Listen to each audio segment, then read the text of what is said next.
Shalom saudara Bapak Ibu dimanapun saudara berada. Kasih Tuhan yang setia selalu menyertai kita. Nah, sekarang kita mau belajar firman Tuhan saudara. Tapi sebelum itu saya mau ajak kita memuji dan menyembah Tuhan terlebih dahulu. Mari kita siapkan hati kita. Mari kita masing-masing semua dimanapun saudara berada, sapa Tuhan kita. Doa, katakan yang baik, katakan yang manis buat Tuhan kita. Ya rana basi kita bangkata ya rana. Rana bayar rana basi kita bayar. Ya rana bayar rana basi kita bayar rana basi kita. Menyenangkanmu.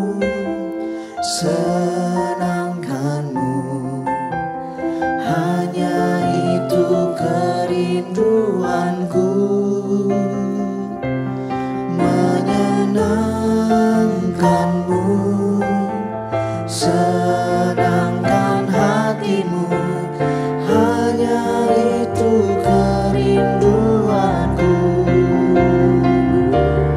Menyenangkanmu, senangkanmu, hanya itu kerinduanku.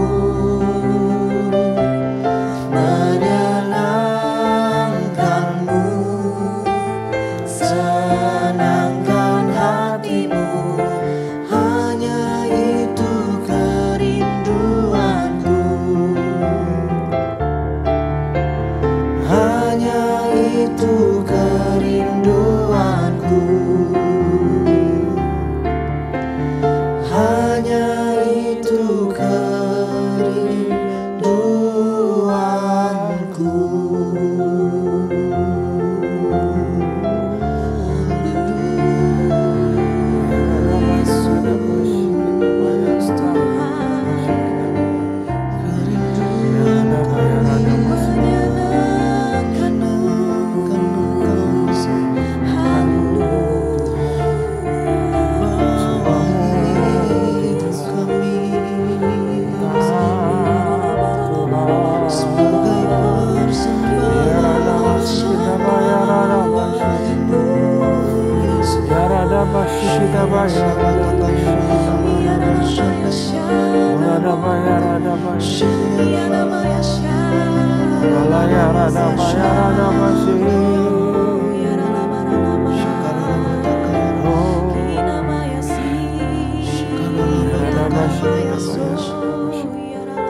Ku bawa kepadamu,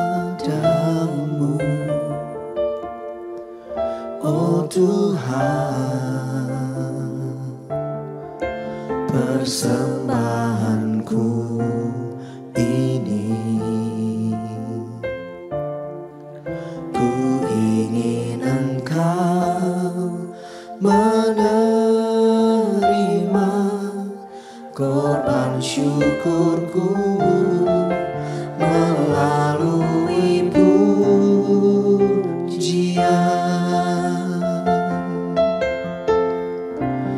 Takkan pernah ku bawa selain yang terbaik,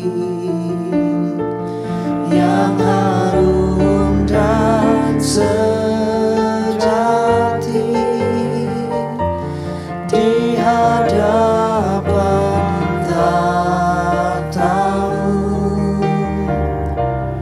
Yesusku, terimalah korban syukurku ini, yang mengalir di hatiku sebagai penyembahanku. Ku bawa kepadamu,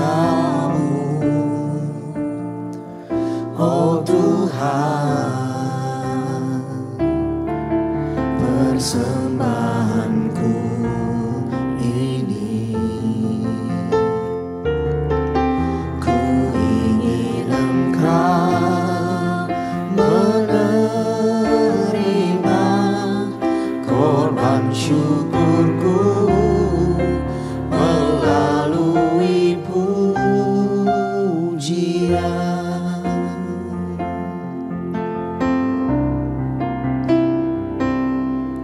Ku bawa kepadamu, oh Tuhan, persembahanku ini. Ku ingin Engkau menerima korban syukurku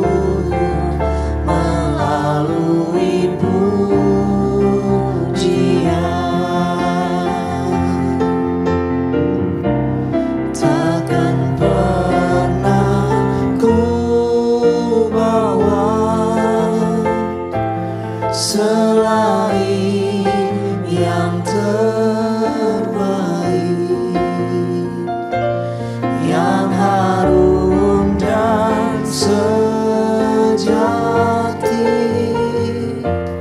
di hadapan tahta-Mu. Yesusku, terimalah korban syukurku ini yang mengalir di hatiku sebagai penyembahanku. Takkan pernah ku bawa selain yang terbaik, yang harum dan sejati di hadapan tahta-Mu. Yesusku, terimalah korban syukurku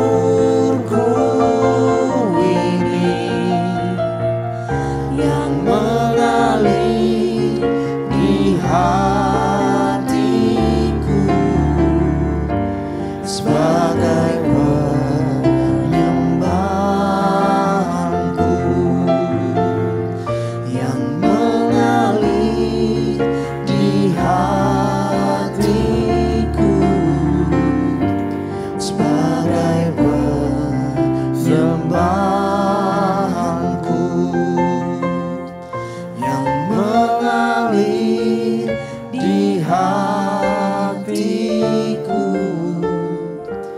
sebagai penyembahanku, sebagai Terima kasih, terima kasih. Ini persembahan kami Tuhan, ini hidup kami Tuhan, ini hati kami Tuhan. Ya rada baya rada basi, ya rada baya rada basi. Bapak, terima kasih buat penyertaan kasih-Mu Tuhan, pertolongan-Mu, hadirat-Mu. Sungguh Tuhan yang baik ya Bapak. Tuhan, sebentar kami mau belajar firman-Mu Tuhan. Berikan kami hikmat yang baru, berikan kata-kata yang baru. Lindungi, sembunyikan hamba-Mu di balik salib-Mu Tuhan. Biar para jemaat, juga para pendengar boleh mengerti, mendapatkan sesuatu. Ya Roh Kudus, Kau yang berbicara kepada setiap orang yang mendengar. Urapi Tuhan program ini ya Tuhan. In the name of Jesus. Haleluya. Amin.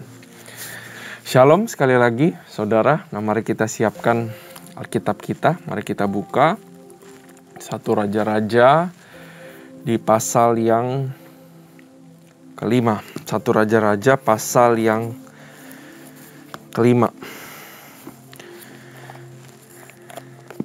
Nah, mulai dari 1 Raja-Raja pasal yang kedua setengah atau mulai ketiga, saudara, nanti sampai ke pasal yang ke-12, kita akan melihat bagaimana Salomo menjalankan pemerintahannya. Dan di pasal 11 terakhir, Salomo meninggal. Dan kita tahu bahwa akhir kehidupan Salomo tidak sebaik bagaimana saat dia memulai kehidupannya. Nah, pasal kelima adalah persiapan untuk mendirikan bait suci. Nah, saya senang banget dari perikopnya sudah mengingatkan saya pribadi atau kita semua satu hal, bahwa bait suci adalah tempat di mana merupakan sebuah pusat foundation of worship, di mana satu tempat di mana menjadi tempat yang sakral pada saat itu, pusat di mana mungkin kerajaan Israel tersambung dengan surga lewat satu tempat itu yang namanya Bait Suci. Tempat di mana adanya hadirat Tuhan. Dan saya suka sekali perikopnya bicara bahwa persiapan-persiapan. Artinya untuk menyambut kedatangan Tuhan, hadirat Tuhan, untuk menyambut Allah itu sendiri, memang kudu adanya persiapan-persiapan. Bicara mengenai hal-hal bayar harga, saudara. Ya, nah mari kita baca ayat 1. Hiram, Raja Tirus, mengutus pegawai-pegawainya kepada Salomo karena didengarnya bahwa Salomo telah diurapi menjadi raja menggantikan ayahnya. Sebab Hiram senantiasa bersahabat dengan Daud. Nah, saudara, Hiram ini kalau di luar konteks Bible, di sejarahnya saudara, dia ini raja yang juga hebat, saudara. Dia banyak melakukan kolonisasi dan banyak melakukan trading, dagang. Karena di tempatnya Hiram itu memang ada resource alam yang bahkan Salomo pun tidak punya. Ya, nanti kita akan baca.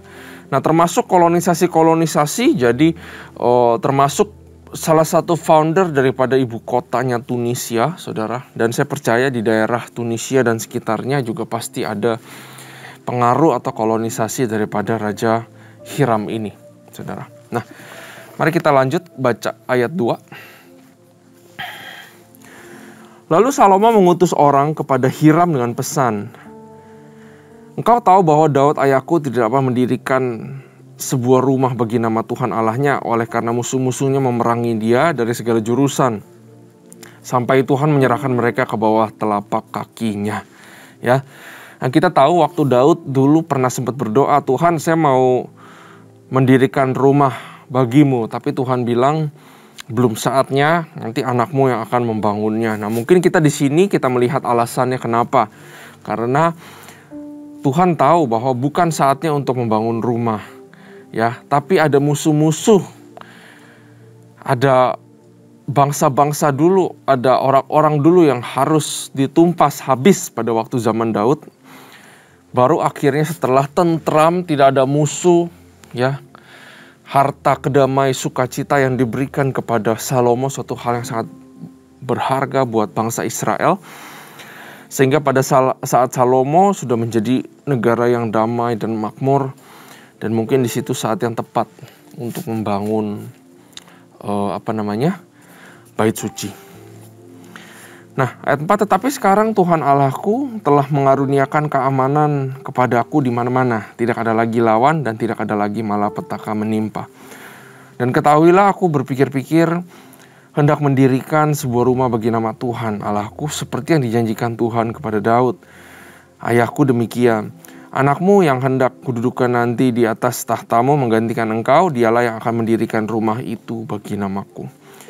Oleh sebab itu perintahkanlah orang menebang bagiku pohon-pohon aras dari gunung Libanon."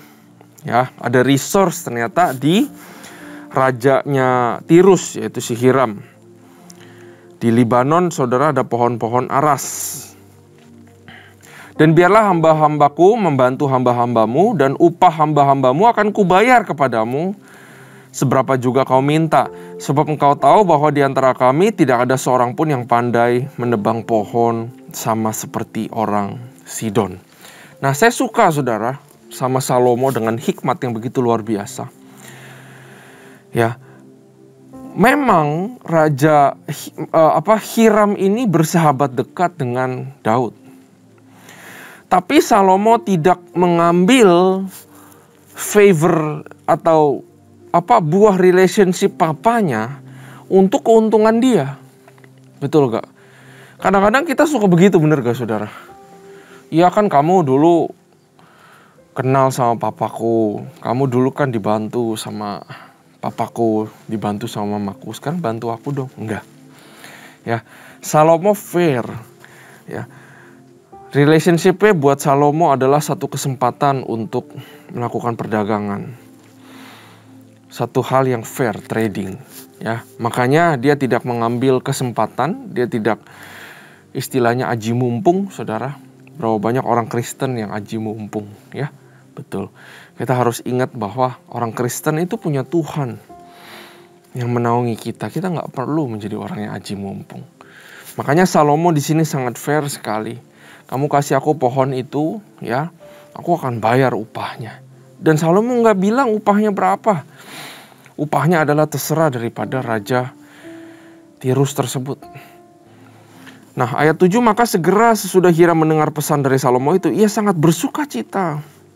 Serta berkata, terpujilah Tuhan kepada hari ini ia telah memberikan kepada Daud seorang anak yang bijaksana untuk mengepalai bangsa yang besar ini. Di hadapan Hiram, Salomo adalah seseorang yang sangat bijaksana. Karena Salomo menghendaki yang namanya aliansi atau persahabatan atau perdagangan yang fair dan yang jujur. Ya, di luar dia melihat bangsa yang besar, dia melihat seorang yang karakternya, yang hikmatnya luar biasa. Ayat 8, lalu Hiram mengutus orang kepada Salomo mengatakan, aku telah mendengar pesan yang kau suruh sampaikan kepadaku tentang kayu aras dan kayu sanobar. Aku akan melakukan segala yang kau kehendaki.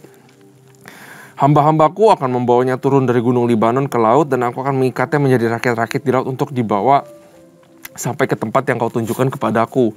Kemudian akan kusuruh bongkar semuanya di sana, sehingga engkau dapat mengangkutnya. Sementara itu engkau hendaknya menyediakan makanan bagi seisi istanaku seberapa yang ku kehendaki. Ada fair trade. Demikianlah Hiram memberikan kayu aras dan kayu sanobar kepada Salomo seberapa yang dikehendakinya. Lalu Salomo memberikan kepada Hiram 20.000 kor gandum, bahan makanan bagi seisi istananya, dan 20 kor minyak tumbuk. Demikianlah diberikan Salomo kepada Hiram tahun demi tahun. Dan Tuhan memberikan hikmat kepada Salomo seperti yang dijanjikannya kepadanya. Maka damai pun ada antara Hiram dan Salomo. Lalu mereka berdua mengadakan perjanjian. Nah, mereka akhirnya aliansi, saudara. Saudara, saya pikir buat seorang Salomo yang punya tentara begitu besar, bangsa yang sangat besar di area itu, dia kalau mau rebut Tirus dia juga bisa, saudara. Ya, tapi pasti Salomo tahu bahwa berdua lebih baik daripada sendiri. Kalau mau jalan jauh harus berdua.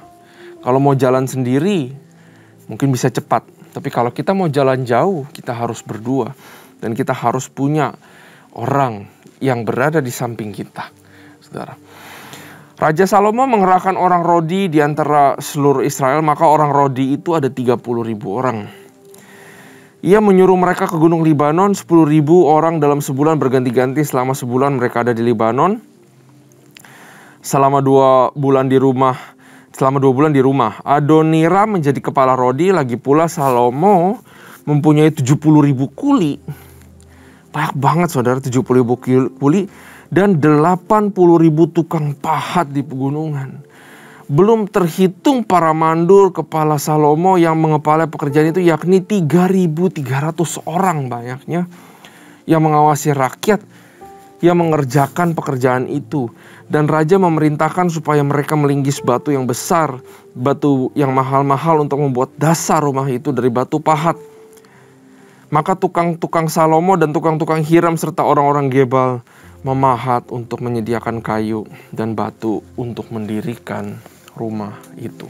Nah, saudara, ada satu hal yang saya mau kita belajar sama-sama, ya. Ada beberapa hal, saudara. Yang nomor 1 adalah Salomo tidak sungkan untuk menanyakan dia butuh kayu aras dan kayu yang satu lagi itu, saudara, kayu sanobar, kepada Hiram.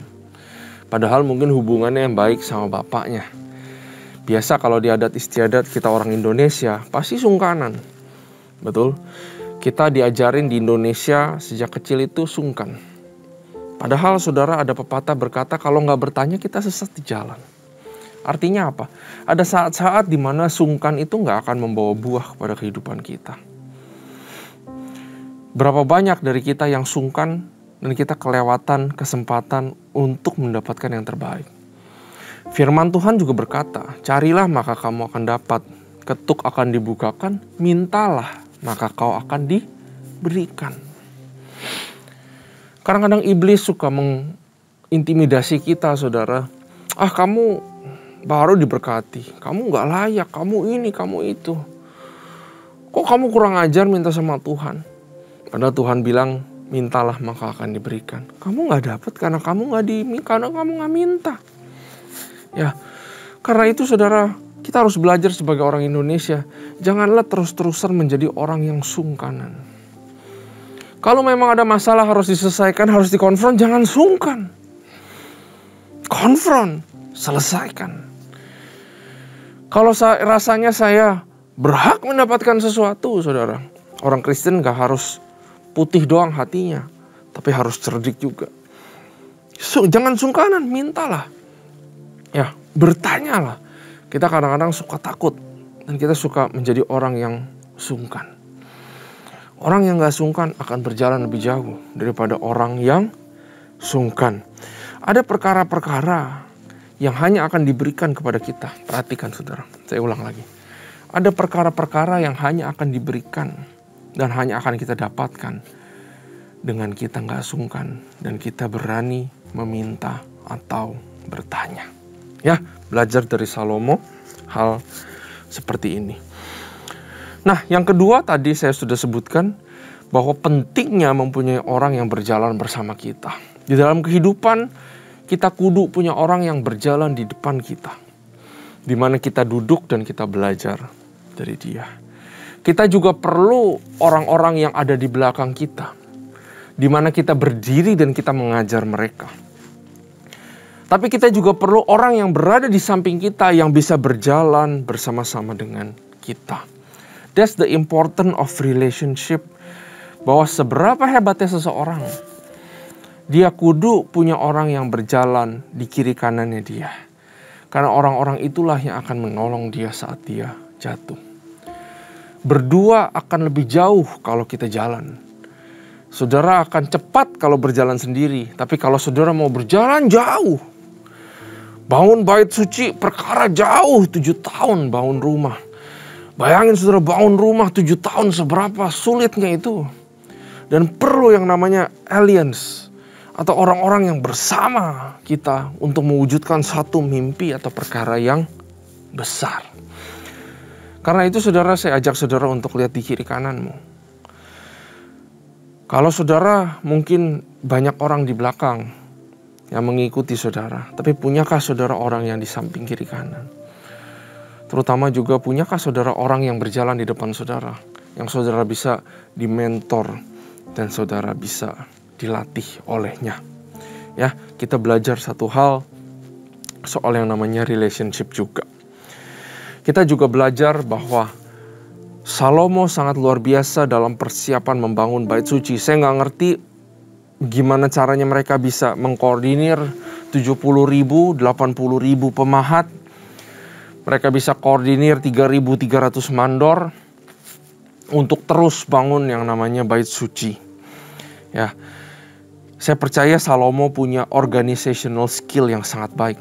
Nah, mengenai organization skill yang sangat baik, saudara, di zaman sekarang kalau kita mau maju dan kita mau berhasil, saudara, kita harus bisa yang namanya mendelegasikan tugas-tugas dan tanggung jawab.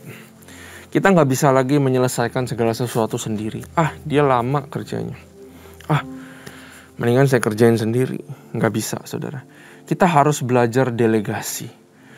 Ya, memberikan tanggung jawab, memberikan tugas kepada orang-orang yang bisa melakukannya.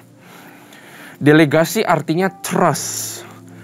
Tapi kebanyakan, maaf saya harus berkata, bahkan generasi senior kita lebih sukanya bukan delegasi. Mereka lebih sukanya micromanagement. Yaitu mengontrol sampai hal-hal kecil semuanya dikontrol. Nah, kita harus belajar dari Salomo untuk memilih trust daripada mikrokontrol. Hal-hal kecil semua dikontrol, semua dimandorkan, semua dipecut, salah sedikit di ini, itu sedikit di itu. Ya, bisa aja kalau kita mau pakai sistem seperti itu, tapi itu nggak akan berjalan sangat jauh. Kita harus belajar untuk percaya sama orang-orang di sekitar kita. Ya, di pasal 5 ini kita juga belajar bahwa orang-orang kepengen untuk membangun bait suci atau baitnya Tuhan. Ya, saudara. Bahkan Hiram sendiri, Raja Tirus ini mengirimkan orang-orang yang skillful untuk membantu Salomo. Ya, apa yang kita bisa belajar dari sini? Pakailah talenta kita untuk membangun masyarakat, untuk membangun kota, untuk membangun negara kita, untuk membangun lingkungan kita. Jangan berdiam diri kalau kita punya talenta yang kita diberikan sama Tuhan. Dan jangan lupa saudara pakai talenta kita untuk membangun rumah Tuhan. Sama seperti Salomo. Kita belajar apa lagi di sini saudara? Kita melihat bahwa persiapan membangun bait suci diberkati Tuhan. Segala sesuatu disediakan Tuhan. Bahkan Tuhan menyediakan era yang damai, sejahtera, tentram. Tuhan menyediakan resource. Tuhan menyediakan seorang yang namanya Hiram yang akan mensuplai kayu yang dibutuhkan, saudara. Kita belajar bahwa rencananya Tuhan, Dia sendiri yang akan memprovide bahan-bahannya. Makanya saudara, ikut Tuhan. Ya, kita nggak perlu takut rencana Tuhan nggak tergenapi. Karena rencana Tuhan itu Dia sendiri yang akan make sure kalau itu pasti tergenapi. Karena itu saudara, di dalam kehidupan kita, sekuler, rumah, segala sesuatu yang kita jalani dalam kehidupan, marilah kita libatkan rencana Tuhan juga di dalam kehidupan kita.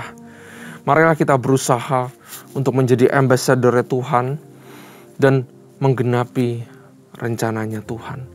Saya percaya saat kita nggak cuma sibuk sama rencana kita sendiri, tapi kita juga mau in tune untuk rencananya Tuhan, maka saya percaya Tuhan akan menyuplai kita.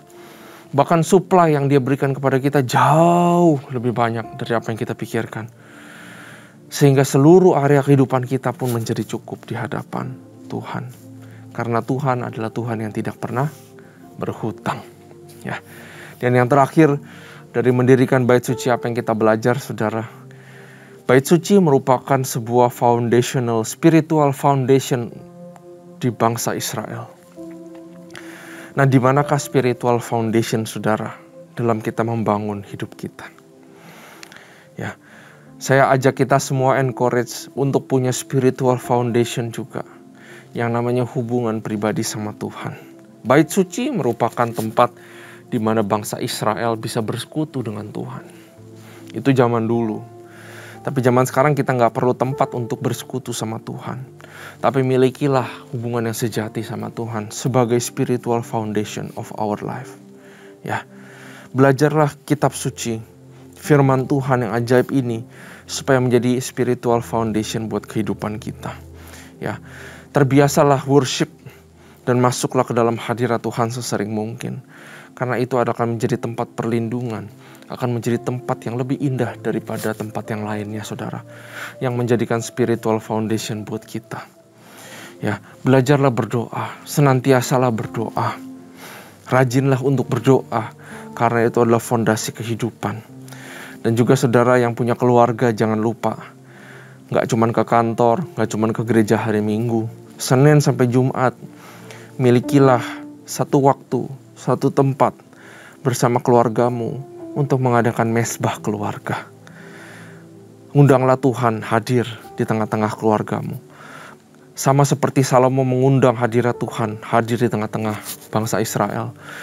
Undanglah Tuhan untuk hadir di tengah-tengah keluargamu melalui satu mesbah keluarga yang rutin diadakan, yang akan menjadi foundation spiritual. Nah, saya percaya apabila fondasi spiritual kita kuat, maka itu akan menjadi aliran dari dalam keluar yang akan memberkati kita sampai ke segala sesuatu, apapun yang dikerjakan tangan kita.